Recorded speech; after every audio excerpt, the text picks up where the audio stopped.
नमस्कार, मैं हूं अमिता पंकज। आप देख रहे हैं रासत्ता एक्सप्रेस और रासत्ता एक्सप्रेस के लीगल मैटर में आज बात कर रहे हैं। भारत को 2025 में मिलेंगे 3 चीफ जस्टिस, जानिए कब कब ऐसा हुआ। और साल 2025 भारतीय न्यायपालिका के लिए जो है एक अहम साबित होने वाला है। और इस साल सुप्रीम कोर्ट में जो है कई बड़े बदलाव आपको देखने को मिलेंगे, जिसमें 7 न्यायाधीशों का रिटायर होना, 3 नए चीफ जस्टिस की नियुक्ति प्रमुख है। वर्तमान में चीफ जस्टिस के पद पर कार्यरत संजीव खन्ना मई 2025 में जो है वो रिटायर हो जाएंगे। उसके बाद बी आर गवई को जो है वो चीफ जस्टिस की जिम्मेदारी मिलेगी। और गवई के बाद नवंबर 2025 में जस्टिस सूर्यकांत मुख्य न्यायाधीश बनेंगे। और इस प्रकार भारत को 2025 में 3 अलग अलग चीफ जस्टिस जो है वो मिलेंगे।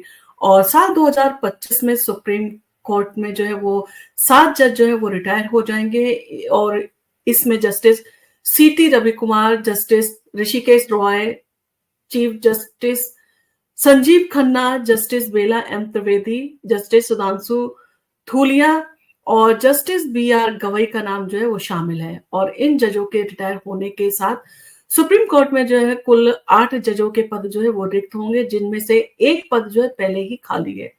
इसका मतलब है कि सरकार को इस साल जो है इन पदों पर जो है वो नए जो जजेस को जो है वो अपॉइंट करना होगा।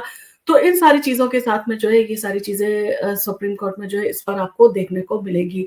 इसके साथ 2025 में भारत को 3 अलग अलग चीफ जस्टिस मिलेंगे और इनमें से 2 का कार्यकाल 200 दिन से भी कम होगा।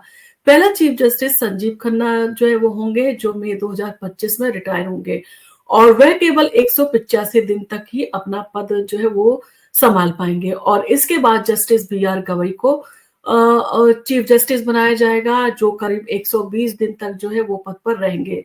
गवई के बाद जस्टिस सूर्यकांत को जो है चीफ जस्टिस का पद जो है सौंपा जाएगा और उनका कार्यकाल जो है 1 साल से जो है ज्यादा रहेगा। और इस तरह से जो है वो आपको ये सारे बदलाव जो है वो भारतीय न्यायपालिका में जो है देखने को मिलेंगे, जो कि काफी दुर्लभ होते हैं। और इस बार 3 चीफ जस्टिस एक ही साल में जो है वो नियुक्त हो रहे हैं। और इससे पहले 2017 में और 2014 में भी जो है भारत को जो है 3 जस्टिस जो है मिले थे, लेकिन इन सालों में बदलाव के कारण जो है कार्यकाल भी जो है छोटा था। अब इन सारी चीजों के साथ में ये जो है बड़ा बदलाव जो है आपको देखने को मिलेगा। और 2017 में 3 चीफ जस्टिस का साल जो है वो कहा जा सकता है कि उस साल भी जो है 3 जस्टिस जो है वो अब चीफ जस्टिस जो है वो सुप्रीम कोर्ट में जो है वो अपॉइंट किए गए थे। साल 2017 में भी भारत को 3 चीफ जस्टिस जो है मिले थे। 2015 में चीफ जस्टिस बने टी.एस. ठाकुर ने जो है वो 3 जनवरी 2017 को रिटायरमेंट लिया। और उनके बाद जस्टिस जगदीश खेहर ने जो है वो चीफ जस्टिस का पद संभाला था और अगस्त 2017 तक जो है इस पद पर रहे।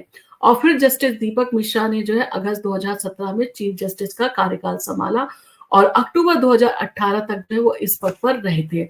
और इसी तरह 2017 में भी जो है वो 3 चीफ जस्टिस थे और 2013 में जो है वो चीफ जस्टिस बने पी सदाशिवम ने जो है अप्रैल 2014 में जो है अपना पद छोड़ा। उसके बाद जो है जस्टिस राजेंद्र मल लोढ़ा जो थे वो चीफ जस्टिस का पद उन्होंने संभाला था और सितंबर 2014 तक जो है वो इस पद पर रहे। और उनके बाद जो है जस्टिस एच.एल. दत्तू ने जो है वो चीफ जस्टिस का पद संभाला और 1 साल से ज्यादा तक जो है वो इस पद पर काबिज रहे। और भारत में जो है वो 2004 में और उससे पहले भी 3 जस्टिस जो है वो उनका इतिहास रहा है। 2004 में जो है बी.एन. खरे के रिटायर होने के बाद में राजेंद्र बाबू ने मात्र 29 दिन तक जो है वो पद पर काम किया और फिर जस्टिस आर.सी. लाहौटी ने जो है वो इस पद पर जिम्मेदारी इन सारी चीजों की संभाली थी। वहीं 2002 में जो है वो 4 चीफ जस्टिस का जो है वो रिकॉर्ड था। एस.पी. भरूचा के रिटायर होने के बाद में जो है वो जस्टिस बी.एन. कृपाल ने जो है वो चीफ जस्टिस का पद संभाला और नवंबर 2002 में जो है जस्टिस गोविंद वल्लभ पटनायक ने जो है इस पद की जिम्मेदारी संभाली। पटनायक के बाद जस्टिस बी.एन. खरे ने जो है वो दिसंबर 2002 तक चीफ जस्टिस का पद जो है वो ग्रहण किया। और इसी तरह से अगर बात करें तो 1998 में भी जो है वो 3 जस्टिस जो है वो बने थे। तो साल 1998 में भारत में जो 3 जस्टिस थे 1997 में जस्टिस जगदीश शरण वर्मा के रिटायर होने के बाद में जस्टिस मदन मोहन मुंशी ने जो चीफ जस्टिस का पद जो है वो संभाला था, और अक्टूबर 1998 में जो है वो रिटायर हो गए थे, और इसके बाद में जस्टिस आदर्श सेन आनंद को जो है वो भारत का चीफ जस्टिस बनाया गया था, उनको जो है जिम्मेदारियां सौंपी गई थी। और अगर बात करें अब जो 2025 में जो है क्यों होंगे इतने बड़े बदलाव, तो इन बदलावों का जो है वो कहा जा सकता है एक बड़ी वजह जो है सुप्रीम कोर्ट में जजों की रिटायरमेंट उम्र और नियुक्तियों की प्रक्रिया है। हालांकि न्यायपालिका में जो है इन बदलावों का असर न्याय की प्रक्रिया पर नहीं पड़ता है, क्योंकि इन नियुक्तियों को जो है वो जल्द ही इन सारी चीजों की नियुक्तियां कर ली जाती हैं, और अदालत की कार्यशैली में जो है कोई भी बदलाव नहीं होता। लेकिन 3 चीफ जस्टिस का एक साथ कार्यकाल जो है बदलना भारत के लिए जो एक दुर्लभ घटना है, और इस साल जो है ये खास होने जा रही है।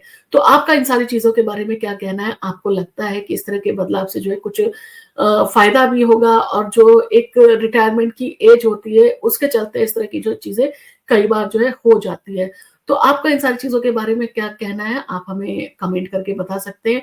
और आपको अगर हमारा वीडियो पसंद आया तो आप इसको लाइक कीजिए, शेयर कीजिए, और हमारे चैनल पर अगर पहली बार आए तो हमारे चैनल को सब्सक्राइब कीजिए।